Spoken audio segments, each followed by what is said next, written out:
Queen Yuna stood at the edge of the observation deck, watching the stars burn in the endless dark. Her ship, the Eternal Crown, moved through space like a ghost. It was the largest vessel in the Valori Empire, home to 10,000 soldiers and servants, and it belonged to her alone. She had ruled for 300 years. In that time, she had watched empires rise and fall. She had signed treaties with species that no longer existed. She had buried friends, enemies, and everyone in between. And through it all, she had remained alone. Her advisors called it stubbornness. Her enemies called it pride. But Yuna knew the truth. She had seen what marriage did to queens. Her own mother had been powerful once, a warrior who commanded fleets and conquered worlds. Then she married Yuna's father. And slowly, piece by piece, her power was taken away. By the time she died, she was nothing more than a decoration in the palace, a beautiful thing with no voice. Yuna had sworn on her mother's grave that she would never become that. She would rule alone, die alone, and her legacy would be her own. The door behind her opened with a soft hiss. She did not turn around. "Your Majesty," said a careful voice. It was Minister Doyoung, her oldest advisor. He had served her for 200 years, and he still feared her. She liked that about him. "The Science Council requests an audience." Denied. "They say it is urgent, Your Majesty. They have discovered a new species." Yuna finally turned. Her silver eyes reflected the starlight, cold and sharp. "The galaxy is full of species, Doyoung. Why should I care about one more? Because this one is unusual." She raised one elegant eyebrow. "Unusual how?" "They call themselves humans. They come from a small planet in a distant system. They have not yet developed faster than light travel. By all measures, they should be irrelevant." Doyoung paused. "But the council believes you should see the observation footage yourself." Yuna wanted to refuse. She had a war to plan against the Kethrani rebels, trade agreements to review, 1,000 problems that demanded her attention. But something in Doyoung's voice made her curious. In 200 years, she had never heard him sound quite like this. "Very well," she said. "Bring me the footage." The Science Council gathered in the throne room an hour later. They were nervous creatures, all of them, more comfortable with data and experiments than with standing before their queen. Yuna watched them fidget and found it amusing. "Show me these humans," she commanded. The lead scientist, a young woman named Jiwoo, activated the projection system. The air filled with images of a blue and green planet, swirling with clouds. It was beautiful, Yuna admitted. Small, but beautiful. "This is Earth," Jiwoo explained. "The third planet from their sun. It is covered mostly in water, which they cannot breathe. They live on the land masses, which make up only 30% of the surface." "Inefficient," Yuna remarked. "Yes, Your Majesty. Their planet has limited resources, and they fight constantly over them. They have nearly destroyed themselves several times with their own weapons. Then they are fools. Perhaps." Jiwoo changed the image. Tiny creatures walk the streets, going about their lives. But they are also remarkable. Yuna leaned forward slightly. "Explain." "They live only 80 years on average, Your Majesty. Some live to 100, but most do not. They know from birth that their time is limited. And yet..." Jiwoo pulled up more images. Humans building ships. Humans painting pictures. Humans caring for their young. Humans laughing. They create. They love. They dream of reaching the stars, even though they know they might not live to see it happen. The queen said nothing. Her face remained expressionless. "We have been observing them for 50 years, Jiwoo continued. "In that time, they have gone from simple flying machines to spacecraft.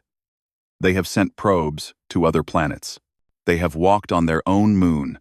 Their progress is unprecedented." "They sound like insects," Yuna said coolly. Busy little creatures with short lives. With respect, Your Majesty. Insects do not write poetry about the stars they cannot reach. The room went silent.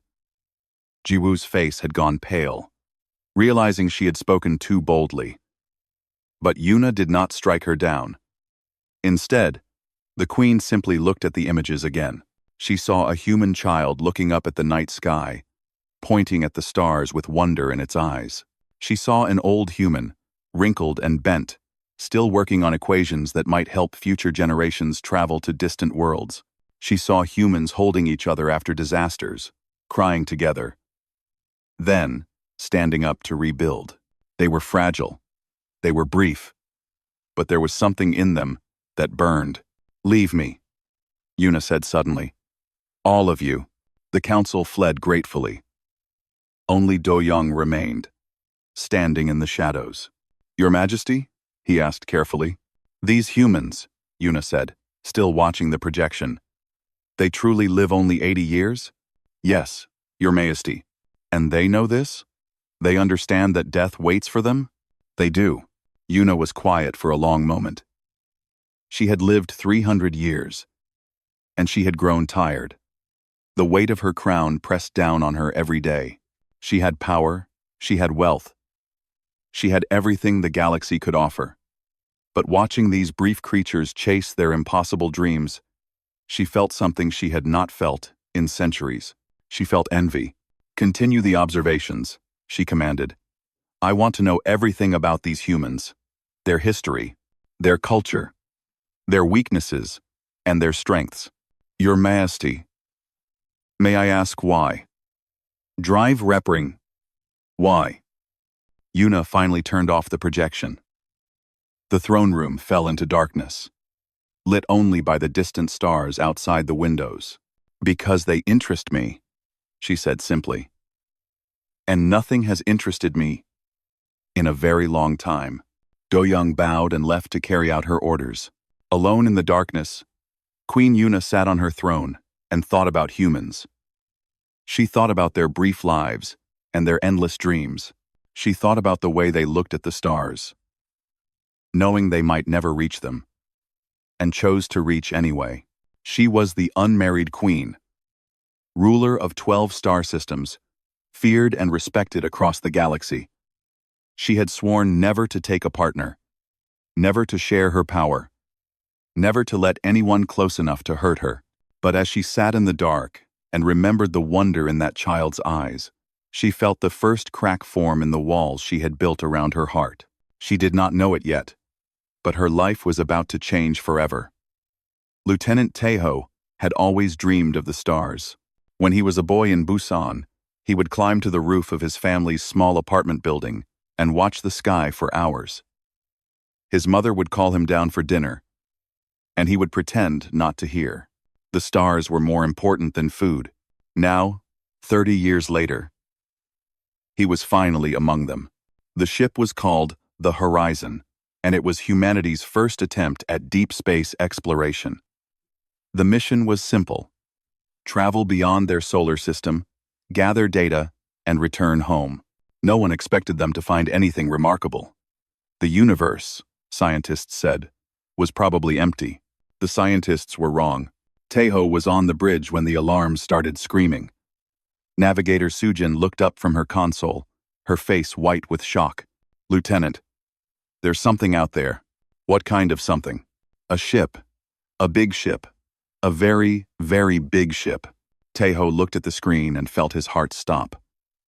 The vessel that appeared before them was larger than anything he had ever imagined. It made the horizon look like a toy boat next to an ocean liner. Its surface was smooth and dark, covered in symbols that glowed with soft purple light.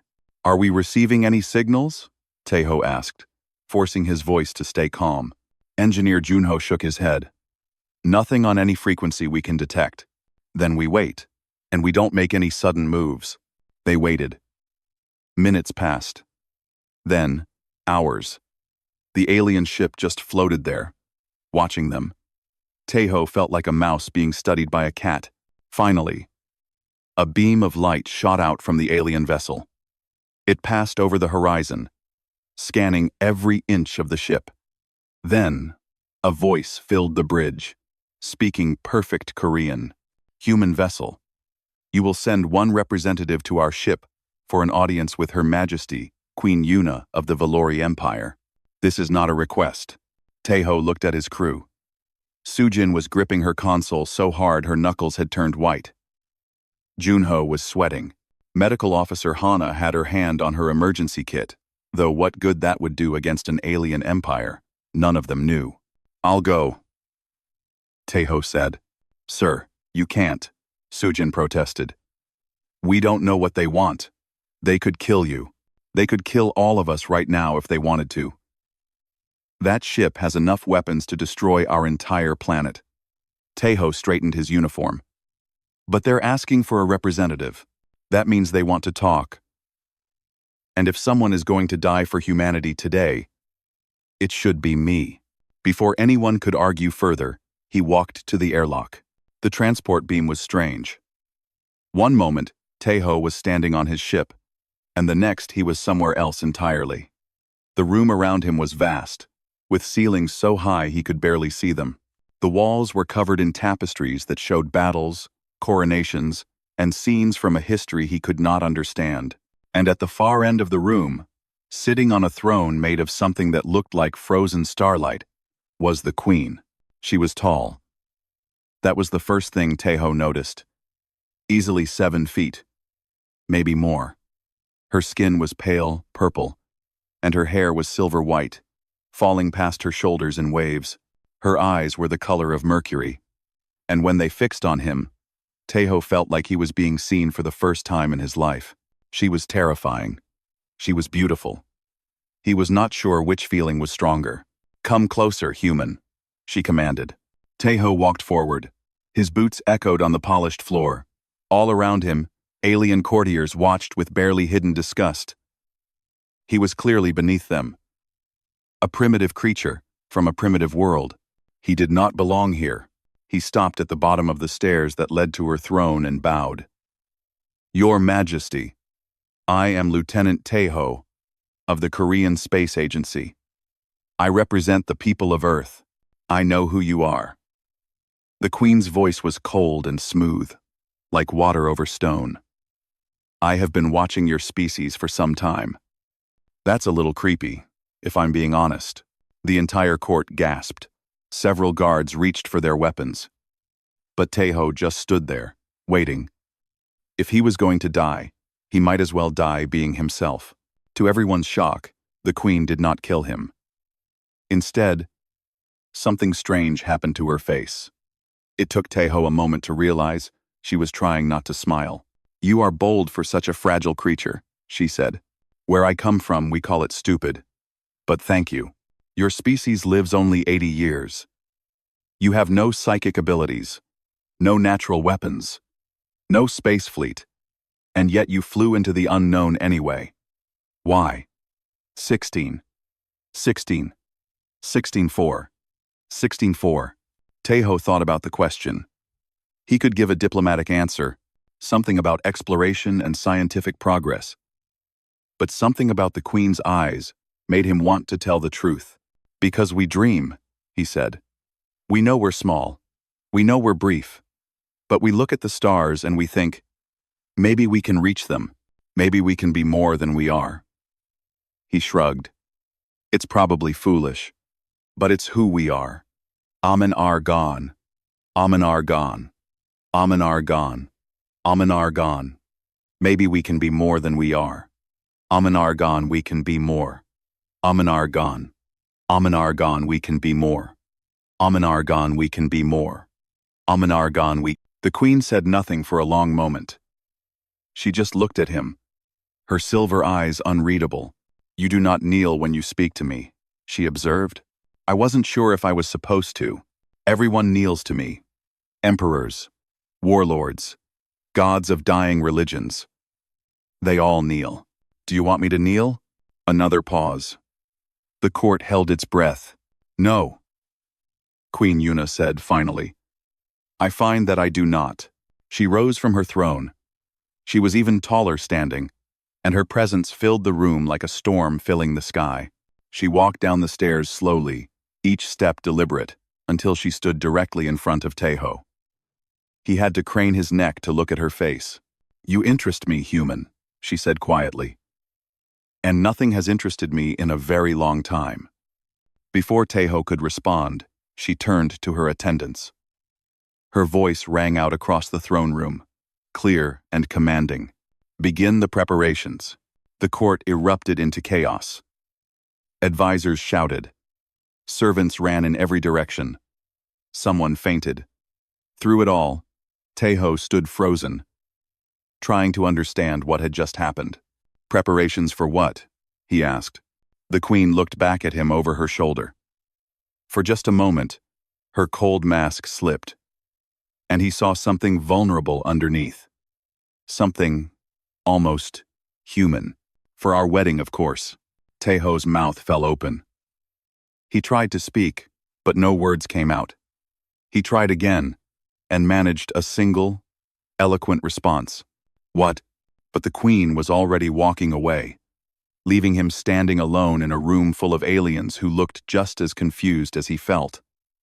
Somewhere, in the chaos, he heard someone say that this had never happened before, that the queen had sworn never to marry.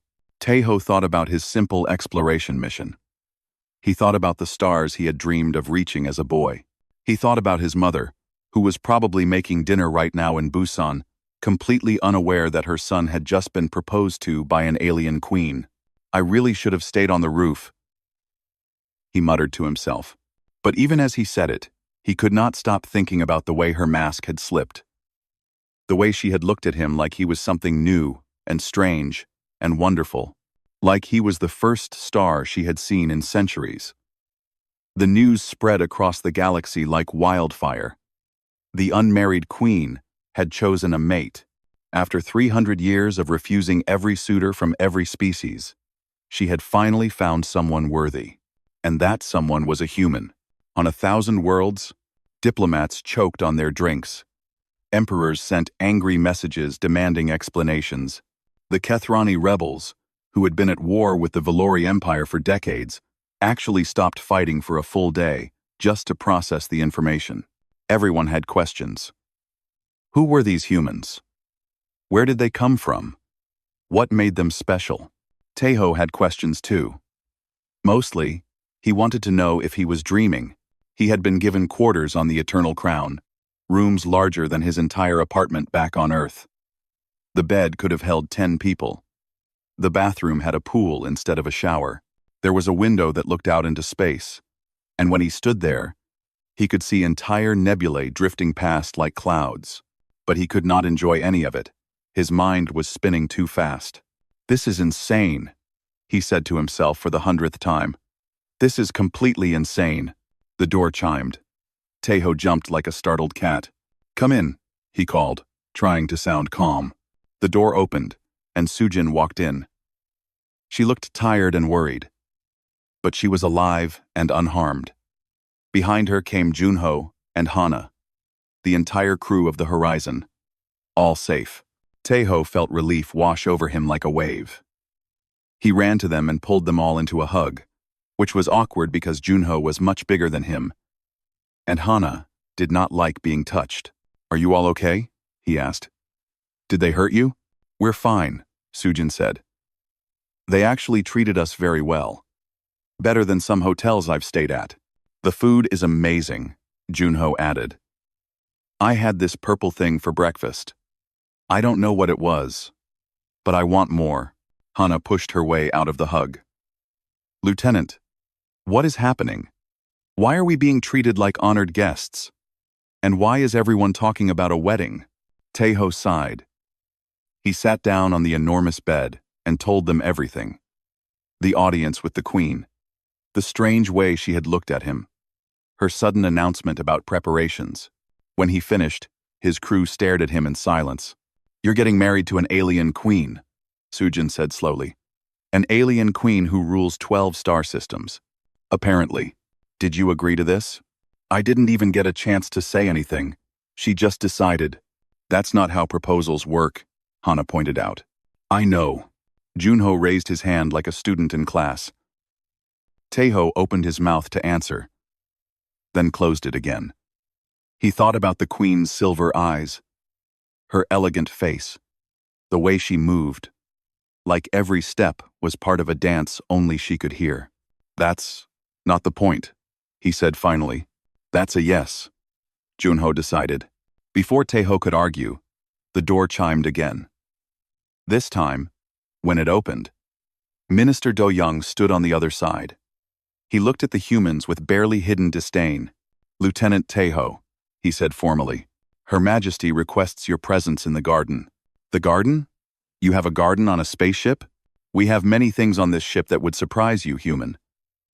Do-young's voice dripped with contempt. Now come. The queen does not like to wait. Taeho looked at his crew. Sujin nodded encouragingly. Junho gave him a thumbs up. Hana just shrugged. I'll be back, he promised them, and followed Do-young out of the room. The garden was impossible. That was the only word for it. They were on a spaceship, millions of miles from any planet, and yet Taeho found himself walking through a forest of glowing trees. Strange flowers bloomed in colors he had never seen. A river flowed nearby, its water clear as glass, and fish with scales like jewels swam beneath the surface. And in the center of it all, sitting on a bench made of living wood, was Queen Yuna. She looked different here. Smaller, somehow. Less like a queen, and more like a person. She was not wearing her crown, and her silver hair hung loose around her shoulders. Sit, she said, gesturing to the space beside her. Taeho sat. For a moment, neither of them spoke. They just watched the glowing fish swim in circles. This garden belonged to my mother, Yuna said finally. She created it when she was young, before she became queen. She used to bring me here when I was a child. She said it was the only place on the ship where she could remember who she really was. It's beautiful, Taeho said honestly. Yes. Yuna paused. I have not come here in 50 years. Why not? Because remembering hurts. Taeho did not know what to say to that. He understood pain too well to offer empty comfort. Your Majesty, he said carefully. About the wedding. You wish to refuse. It was not a question. Taeho looked at her face and saw that she already knew. She had known from the moment she made the announcement. She just had not wanted to admit it. I can't marry you, he said gently. I don't even know you. Where I come from, people spend years getting to know each other before they make that kind of commitment. Marriage isn't just a political arrangement. It's a promise. A partnership. It means choosing someone every day for the rest of your life. And you cannot choose someone you just met. No, I can't. Yuna was quiet for a long time. When she finally spoke, her voice was strange, vulnerable. In 300 years, no one has ever refused me. Not once. I have been feared, respected, obeyed, but never. She stopped, searching for the word. Never challenged. Is that why you chose me? Because I didn't kneel? Perhaps. She turned to look at him directly. Her silver eyes were not cold anymore. They were curious, confused, almost hopeful. Or perhaps it is because, when I looked at you, I saw something I have not seen in centuries. Something that made me want to remember who I really am. Taeho felt his heart beat faster. What did you see? Life. Brief and burning and absolutely unafraid. She smiled. And for a moment, she looked almost young. Your species lives only 80 years. And you flew into the dark anyway. That is either madness or courage. And I am not sure there is a difference. There probably isn't, Taeho admitted. Then let me be mad with you. Yuna reached out and took his hand. Her skin was cool and smooth, and her grip was surprisingly gentle. You say you cannot marry someone you do not know. Then let me know you. Let me show you my empire, my world, my people, and in return, show me yours. You're asking me to date you? I do not know that word.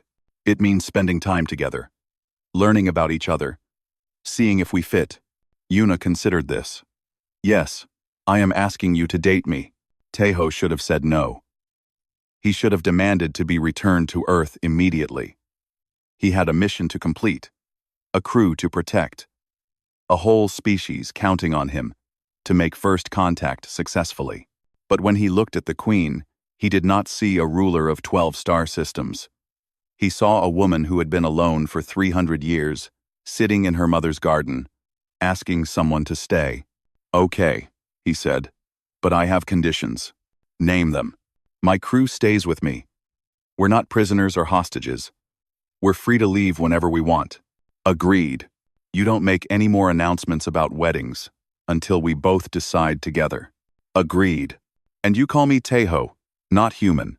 Yuna smiled again. It was a real smile this time, and it transformed her entire face. Agreed, she said. Teho. The way she said his name made something warm bloom in his chest.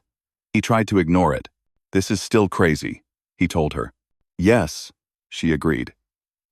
But your species does crazy things all the time. Perhaps I am learning from you. Teho laughed. He could not help it. Here he was, sitting in an impossible garden on an alien spaceship, holding hands with a queen who ruled 12 star systems. And somehow it felt almost normal. You know, he said, when I was a kid, I used to dream about meeting aliens. I never thought it would be like this. Do it. What did you expect? Honestly, I expected them to eat me. Yuna tilted her head, considering. I could still eat you. It is not too late. Was that a joke? I am not sure. I have not made a joke in a very long time. Teho smiled at her. Then we have a lot of work to do. They sat together in the garden as the glowing fish swam in circles and the strange flowers bloomed in impossible colors. The universe stretched out around them, vast and dark and full of mysteries. And for the first time in centuries, neither of them felt alone. The courtship of Queen Yuna and Lieutenant Teho became the most watched event in galactic history. News channels across 12 star systems reported on every dinner, every walk through the garden, every moment the two of them spent together. Bets were placed on whether the human would survive the week. Teho did not just survive. He thrived. Yuna took him to see the wonders of her empire. On the first day, she brought him to a nebula that sang. The gases and dust clouds produced sounds as they moved, creating music that had been playing for millions of years. Teho stood on the observation deck, tears streaming down his face, listening to the universe make art. It's beautiful, he whispered. It is just gas and dust, Yuna said. But she was watching his face instead of the nebula. She had seen this view 1,000 times.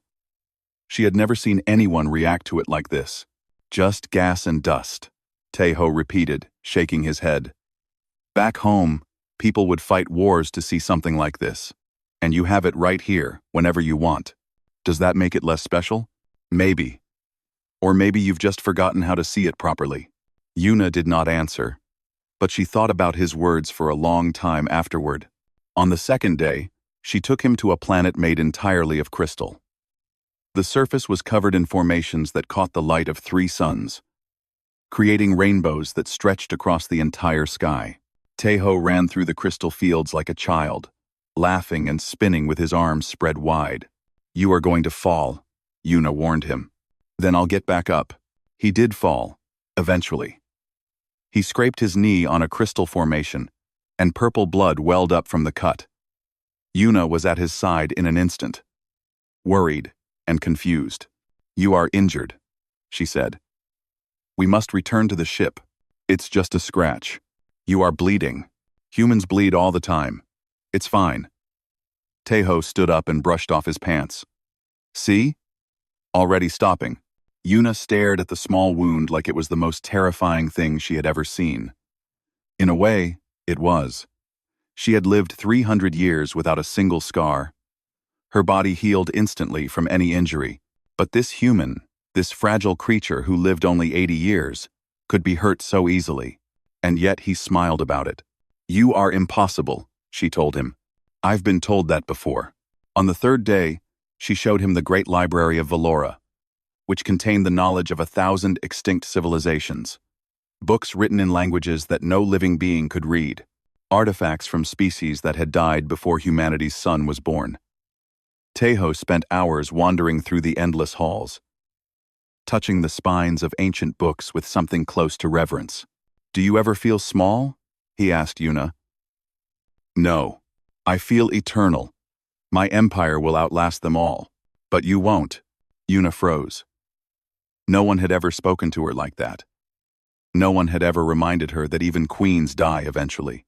Yuna froze. "What do you mean?" she asked carefully. "I mean, your empire might last forever. But you won't. One day, you'll be gone too, just like everyone in these books." Tejo looked at her with those strange human eyes, warm and sad and knowing. "Doesn't that scare you?" "Nothing scares me." Liar.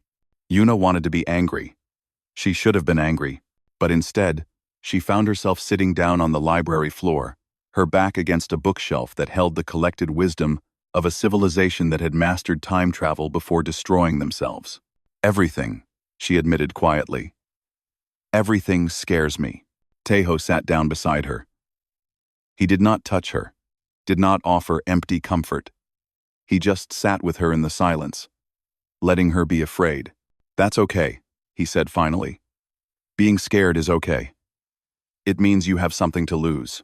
After that day, something changed between them. Yuna stopped showing him wonders and started showing him herself. She told him about her mother, who had been powerful and proud until marriage broke her. She told him about the loneliness of ruling, how every relationship was a calculation, every friendship a potential betrayal. She told him about the weight of immortality, how watching everyone around her grow old and die had turned her heart into stone.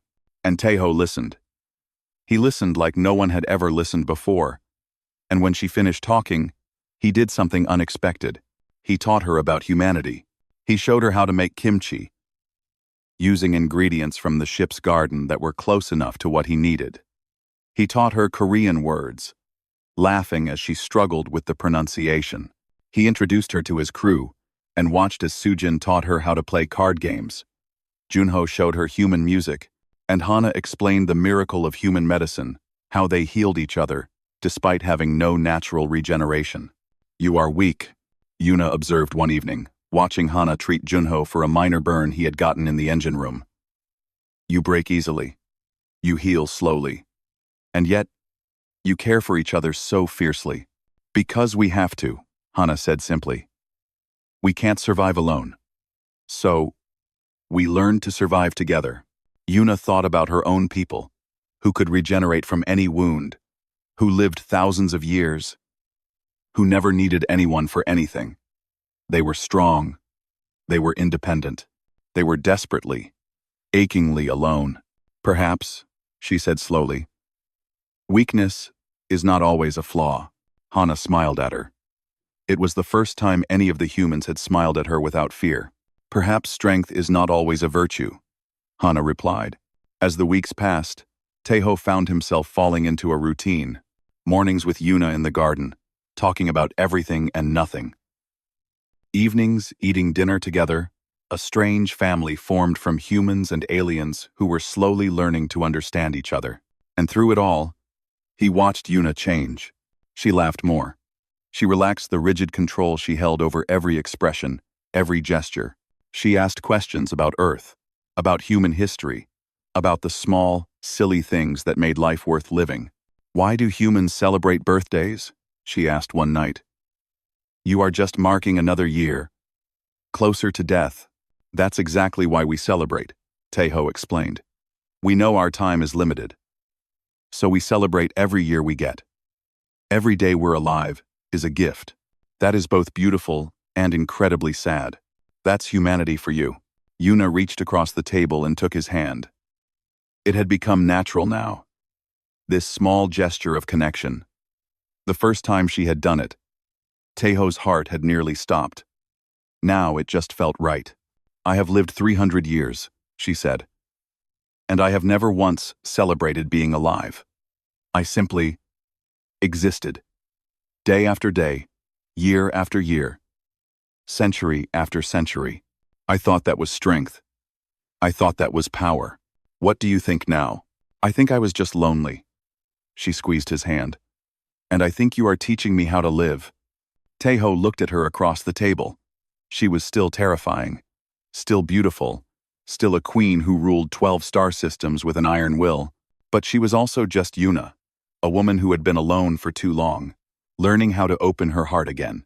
You're teaching me too, he admitted.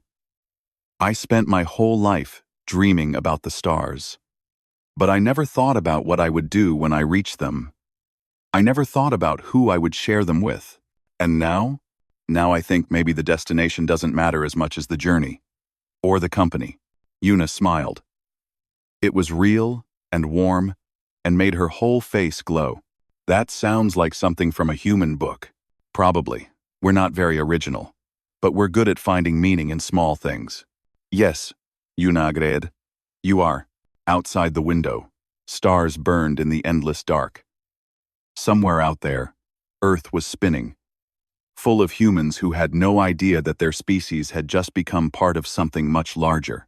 And inside the ship, a queen and a lieutenant held hands across a table, learning that the space between them was not so vast after all. Not everyone was happy about the queen's new romance. Lord Kyungsoo of the High Council had waited 200 years for Yuna to choose a mate. He had positioned himself carefully, building alliances, eliminating rivals, preparing for the day when she would finally need a partner to secure her succession. And then she chose a human. A human. A creature that lived barely a century. A primitive from a world that had not even discovered faster than light travel. It was an insult to everything the Valori Empire stood for. Kyungsoo stood in his private chambers, watching the surveillance footage of Yuna and Taeho walking through the garden. They were laughing. Laughing. The unmarried queen, who had not smiled in 50 years, was laughing at something this insect had said. This cannot continue, he murmured to himself. His advisor, a nervous creature named Min-Soo, shifted uncomfortably. My lord. The queen seems happy. Perhaps this is not as bad as... Happy? Kyungsoo turned, his eyes burning with cold fury. She is not happy. She is bewitched. This human has used some primitive manipulation to cloud her judgment. Our queen is not herself. What would you have me do, my lord? Kyungsoo smiled. It was not a pleasant expression. Arrange a diplomatic dinner. Invite representatives from all the major houses. Tell them the queen wishes to formally introduce her chosen consort. Ofer. Tenten. 2. And then, we remove the problem. Permanently. The dinner was held in the Grand Hall of the Eternal Crown, the largest room on the ship. Crystal chandeliers hung from ceilings 50 feet high, casting rainbow light across tables laden with food from 100 different worlds. The most powerful nobles in the empire gathered, dressed in their finest robes, whispering behind their hands about the human who had captured their queen's heart. Taeho felt completely out of place. He was wearing formal clothes that Yuna had given him, dark fabric with silver threads that shifted color when he moved. He looked like a prince from a fairy tale. He felt like a child, playing dress-up. Relax, Yuna murmured beside him. You look wonderful. I look like a costume. You look like my chosen partner. That is all that matters. Taeho wanted to believe her.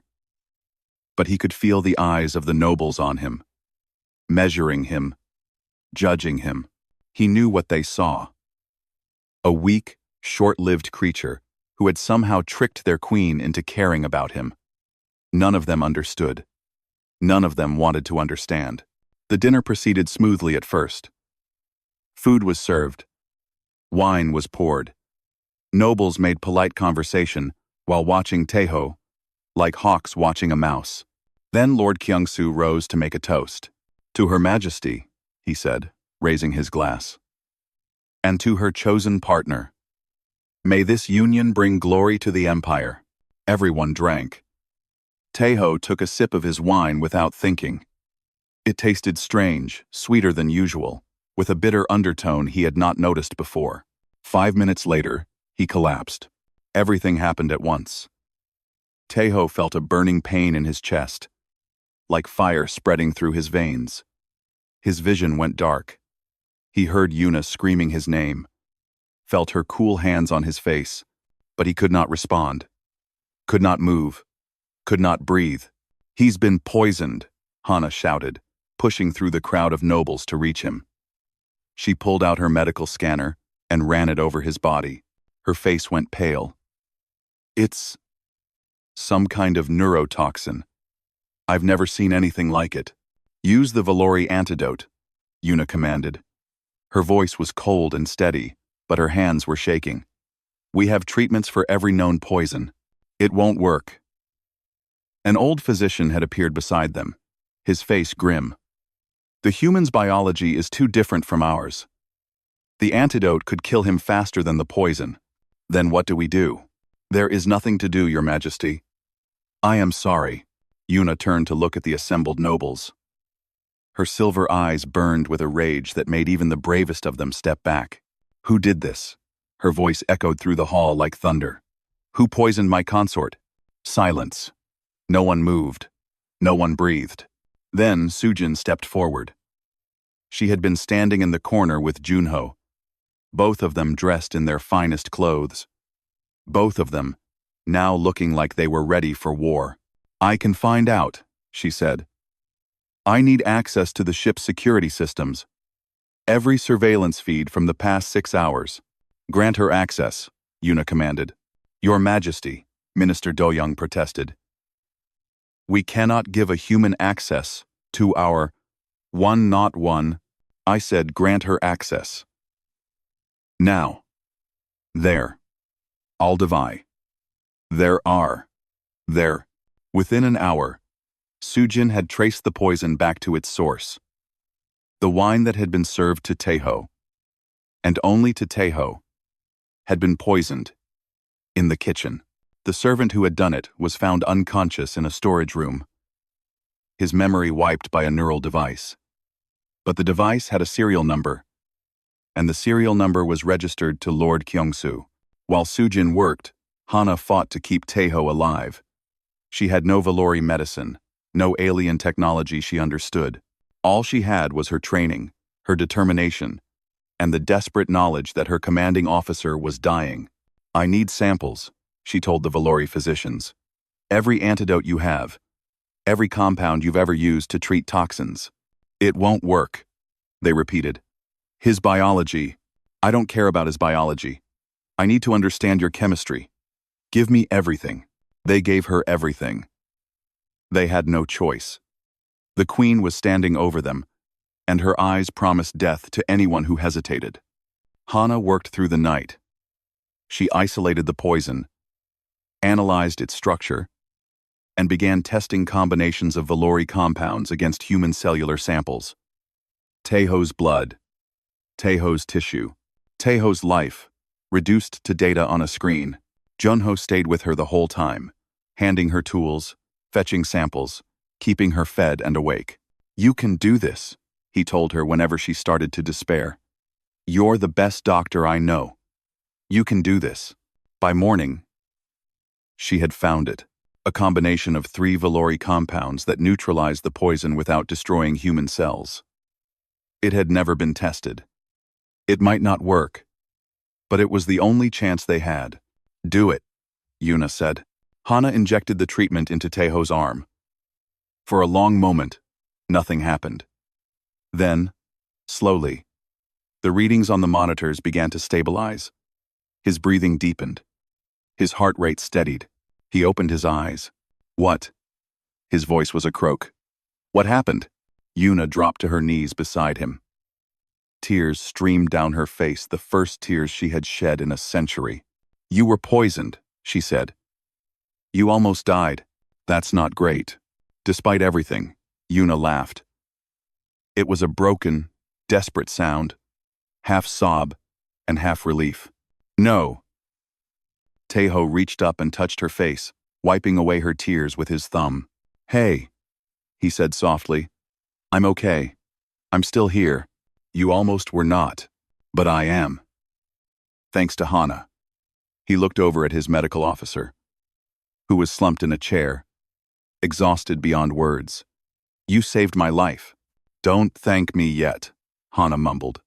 I still need to write up the paperwork.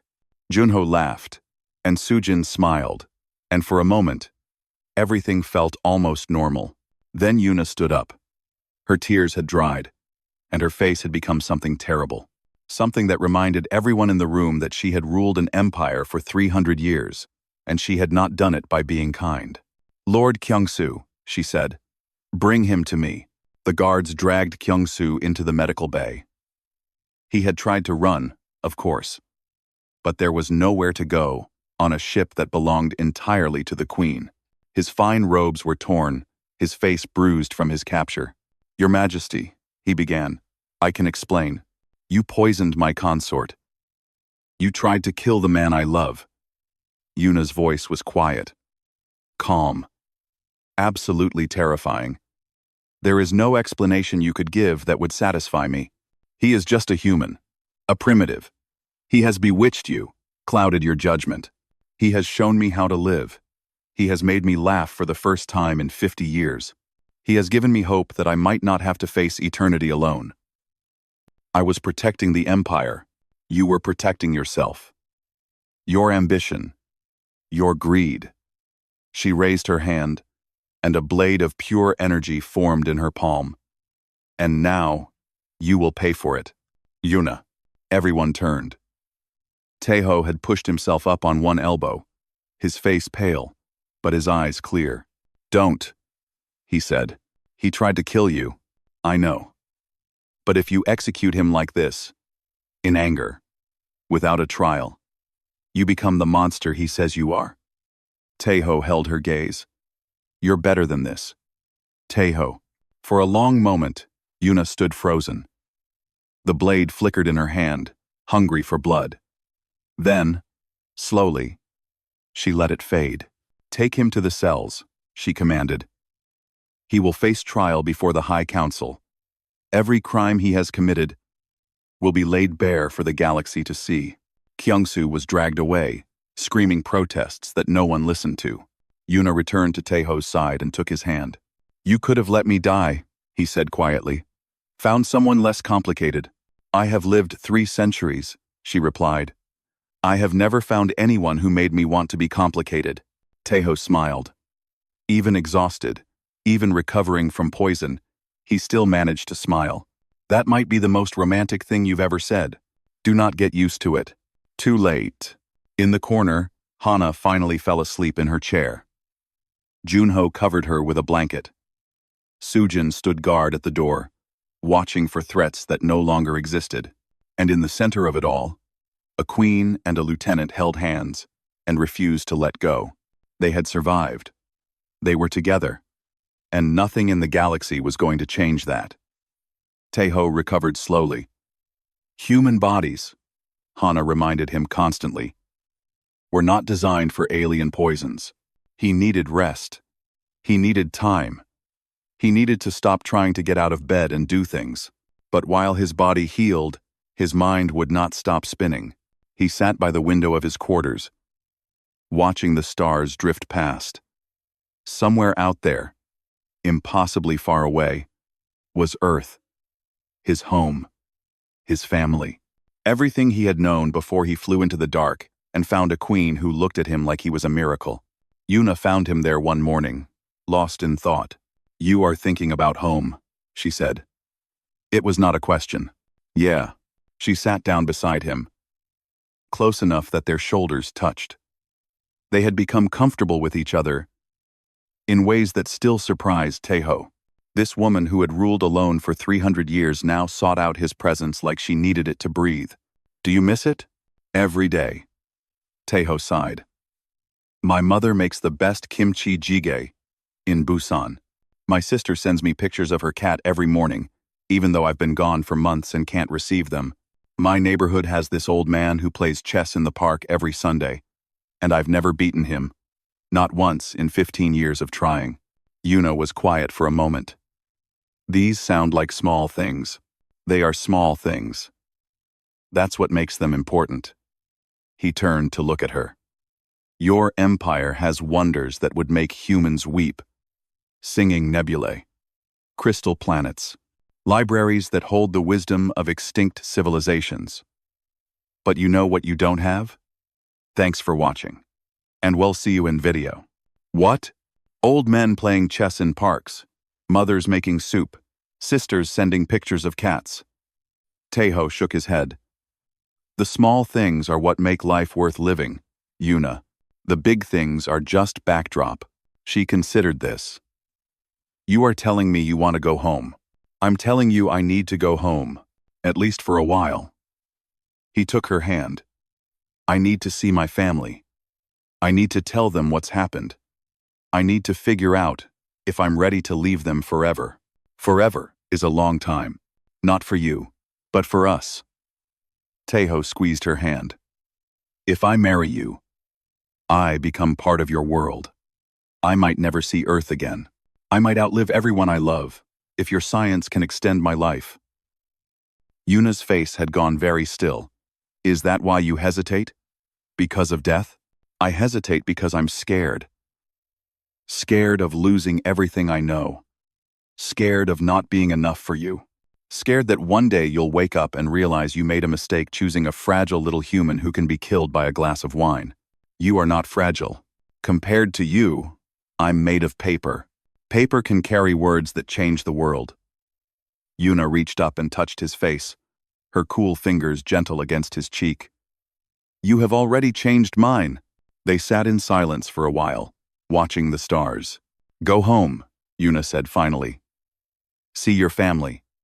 Think about what you want. I will not force you to choose before you are ready. What if I choose Earth? Then I will let you go. Her voice cracked slightly on the words. It will hurt. It will hurt more than anything has hurt in 300 years. But I will not cage you. I will not make you a prisoner of my love. Tejo pulled her into a hug.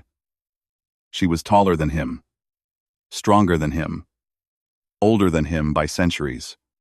But in that moment, holding her close, he felt like he was the one protecting her. I'll come back, he promised. You cannot know that. No, but I can choose it.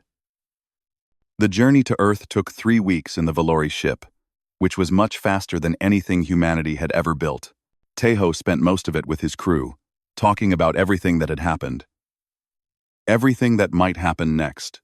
Are you really going to marry her? Sujin asked one evening. I don't know yet. That's what I'm going home to figure out. She loves you, Hana observed. I've never seen anyone look at another person the way she looks at you. She's terrifying, Junho added, but in a good way. Like a really beautiful thunderstorm. Tejo laughed. That's actually a pretty accurate description. When they finally reached Earth, Tejo had the ship land outside Busan, in a field far enough from the city that they would not cause panic. He walked the rest of the way home alone. The streets looked the same. The buildings looked the same. The old man was still playing chess in the park. Just like always. Tejo stopped and watched him for a while, feeling tears prick at his eyes.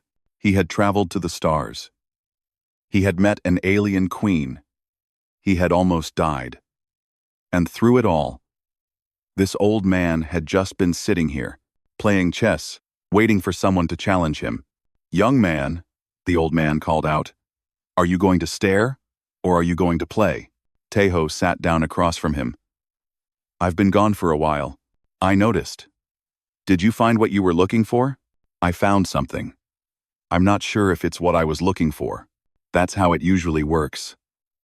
The old man moved his first piece. Life gives you what you need, not what you want. The trick is learning to tell the difference. Quote, they played in silence. Tejo lost, as always. His mother was waiting when he got home. She did not ask questions at first. She just hugged him for a long time, crying into his shoulder, telling him she had been so worried. She had thought he was dead. Then she made him kimchi jjigae, and he sat at the kitchen table and told her everything. She listened. She nodded. She did not interrupt. When he finished, she was quiet for a while, stirring her soup without drinking it. "This queen," she said finally. "She makes you happy?" "Yes." "She treats you with respect?" "Yes." "She would give her life for you." Teho thought about Yuna's face when he collapsed at the dinner. The way she had screamed his name. The way she had wept when he woke up. "Yes. She would." His mother nodded. "Then what are you doing here?" "I needed to see you. I needed to make sure." "You needed to make sure you could come back." "I understand." She reached across the table and took his hand. "But, Teho, home is not a place. It's not these walls, or this city, or even this planet. Home is where your heart is. And it sounds like your heart is very far away right now." His sister Minji arrived that evening. She was 3 years younger than him, louder than him, and completely incapable of keeping her opinions to herself. She looked at him for approximately 2 seconds before declaring, "You're in love with an alien. How did you know? You have that stupid look on your face. The same one you had when you were dating that girl in university. What was her name? The one with the weird laugh? This is completely different. Is she hot?" "Minji." "What?" "It's a valid question." They stayed up late talking, just like when they were kids. Minji showed him pictures of her cat, a fat orange creature named Mandu, who had apparently learned to open the refrigerator. Teho told her about the singing nebula, the crystal planet, the queen who had never laughed until she met him. "Do you love her?" "Yes." "Does she make you happy?" "Yes." "Then go be happy, you idiot." Minji hugged him fiercely. Teho hugged her back. "I'll find a way to visit. I'll make her build a faster ship or something. You'd better. And I want to meet this queen. I have to make sure she's good enough for my brother." The next morning, Teho walked back to the field where the Valori ship waited. His mother and sister came with him, holding his hands like they had when he was small. "Take care of yourself," his mother said. "I will. Eat well. Don't forget to sleep. And remember that no matter how far away you go, you will always be my son. I eat. I." Teho hugged her one last time. Then he hugged Minji. Then he walked up the ramp of the alien ship and did not look back. Because if he looked back, he might not be able to leave. And he had made his choice. 3 weeks later, he stood on the observation deck of the Eternal Crown, watching the stars. Yuna found him there. Just like before. "You came back," she said. Her voice was soft, uncertain, like she still could not quite believe it. "I told you I would. I thought you might change your mind. I thought Earth might keep you." Teho turned to face her. She was beautiful in the starlight, silver and glowing. A queen of 12 star systems who looked at him like he was the only thing in the universe that mattered. "Earth will always be part of me," he said. "My family will always be part of me. But you're part of me now too. And I'm not willing to give that up." Yuna's eyes filled with tears. "I do not deserve you." "Probably not. But you're stuck with me anyway." She laughed, a real laugh, bright and joyful. Then she pulled him into her arms and held him like she was never going to let go. "Marry me," she whispered, against his hair. "Yes. You did not even think about it. I've been thinking about it for 3 weeks. I'm done thinking." He pulled back to look at her face. "I love you, Yuna. I choose you. I'll keep choosing you every day for as long as I live." She kissed him then, soft and sweet and full of promise. Outside the window, the stars burned on, eternal and unchanging. But inside the ship, 2 hearts that had been alone for far too long finally found their way home. The wedding was held on Valora Prime, the throne world of the Empire. It was the largest celebration in galactic history, and representatives from every known species had been invited to witness the union of Queen Yuna and her human consort. The preparations alone took 3 months. Decorators transformed the Grand Palace into a wonderland of crystal and starlight. Chefs from 100 different worlds worked together to create a feast that could satisfy any palate. Musicians rehearsed pieces that had not been performed in centuries, ancient songs of love and hope and new beginnings.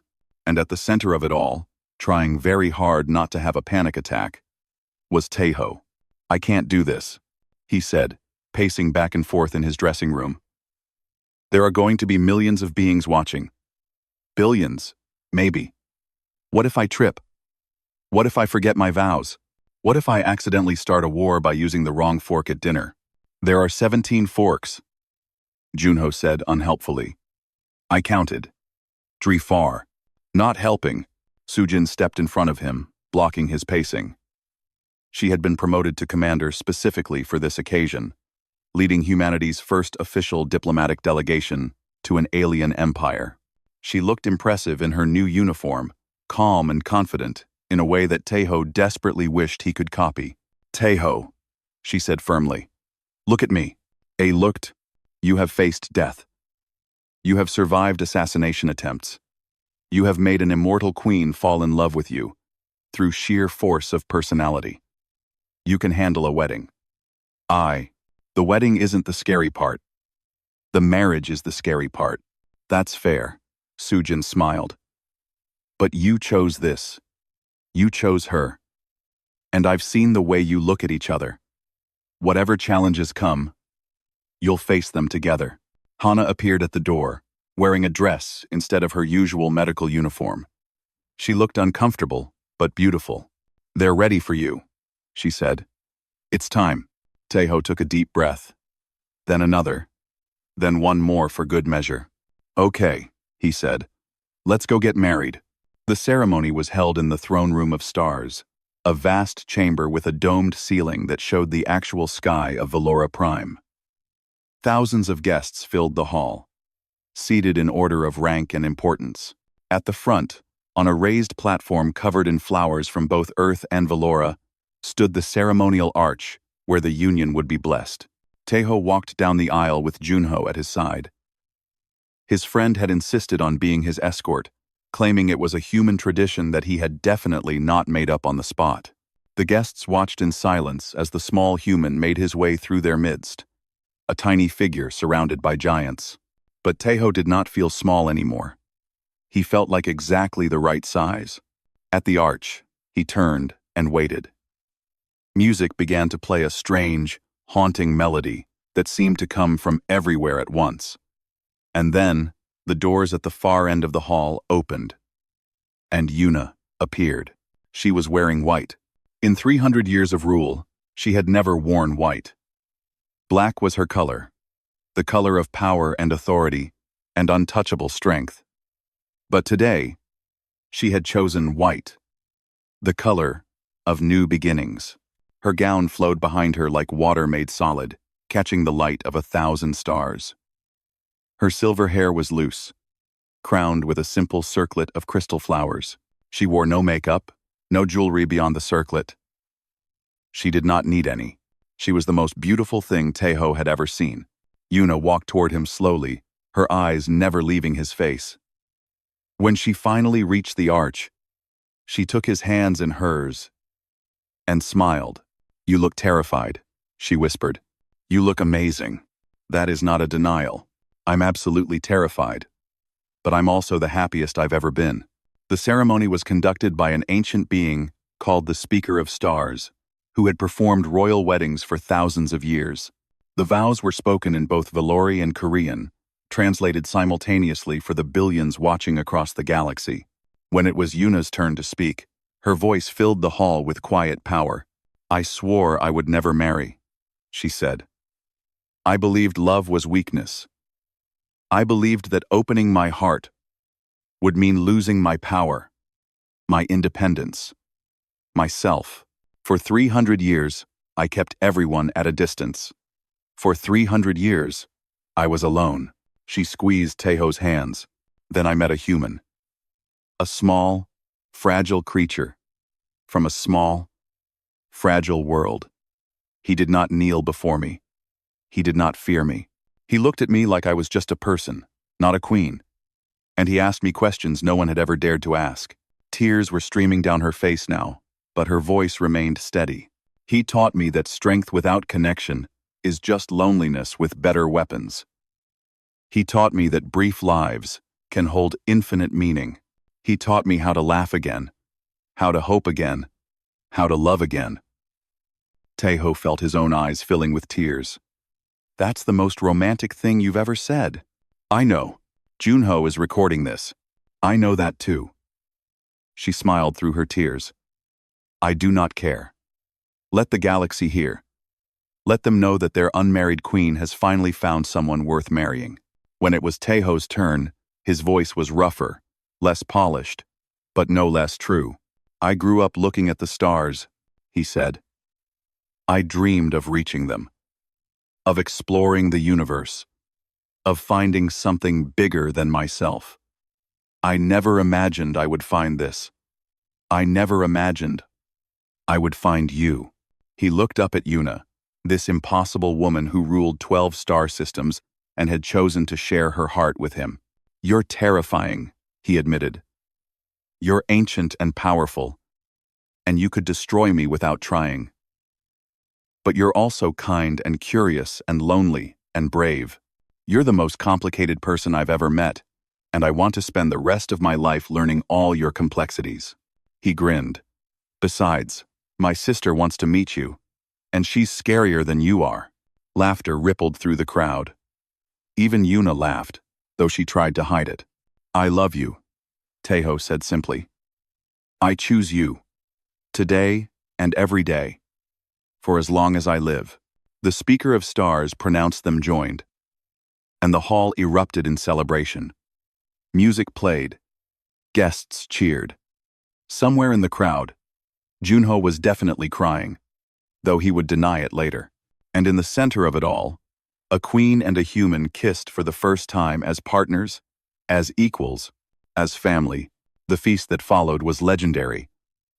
Food from every corner of the galaxy was served, including a special dish of kimchi jjigae that Taeho's mother had taught the palace chefs to make. Yuna ate 3 bowls, declaring it the finest thing she had ever tasted. Earth and the Valori Empire signed their first formal alliance that night. Trade agreements were negotiated. Cultural exchanges were planned. For the first time in human history, humanity had a place at the galactic table, not as primitives to be studied, but as partners to be respected. It was, observers noted, an excellent treaty, but more than politics, more than alliances, more than the future of 2 civilizations. It was a love story. Late that night, when the guests had finally gone and the palace was quiet, Taeho and Yuna stood together on a balcony overlooking the city. Below them, lights sparkled like earthbound stars. Above them, the real stars burned in the endless dark. What happens now? Taeho asked. Now we begin our life together. Yuna leaned her head against his shoulder. It will not be easy. There will be challenges, enemies, crises that threaten everything we have built, but we will face them together. Together. Taeho wrapped his arm around her. I like the sound of that. Good. Because you are stuck with me now. Human. I thought I told you to call me Taeho. You did. She smiled against his shoulder. But I like reminding you of what you are. A brief, brilliant, impossible creature who somehow convinced an immortal queen to love him. When you put it that way, it does sound impressive. It is impressive. You are impressive. She lifted her head to look at him. Never forget that. Taeho looked out at the stars, the same stars he had dreamed about as a boy on that rooftop in Busan. He had reached them, just like he always wanted. He had found adventure, wonder, danger, and love. He had found home. Hey, Yuna? Yes? Thank you. For what? For seeing me. For choosing me. For being willing to try something new after 300 years of being alone. He kissed her forehead gently. For being you. Yuna closed her eyes. A single tear slipped down her cheek. Thank you for teaching me how to be me again. They stood together on the balcony until dawn began to brighten the sky. A queen and her human. A warrior and a dreamer.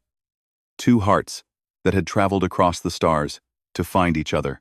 And somewhere, watching from the shadows, the universe smiled. Because love stories, as humans know, are always worth telling. And this one had only just begun.